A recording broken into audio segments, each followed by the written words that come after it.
అసలు అందం అంటే ఏంటి? అది రూపమో, రంగో, అలంకారమో కాదు.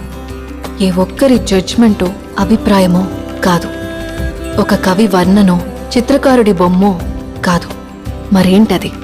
అందమంటే గుణం. అమ్మాయి నయుండి చెప్తున్నా, I don't want people to call me beautiful. దాని బదులు నీది కష్టపడే తత్వం, నీలో కరుణ ఉంది, నీకు ధైర్యం ఎక్కువ, నువ్వు తెలివైన దానివంటే నాకు సంతోషం. Address us by our qualities. MS Subbalakshmi అంటే భక్తి, అందం కాదు.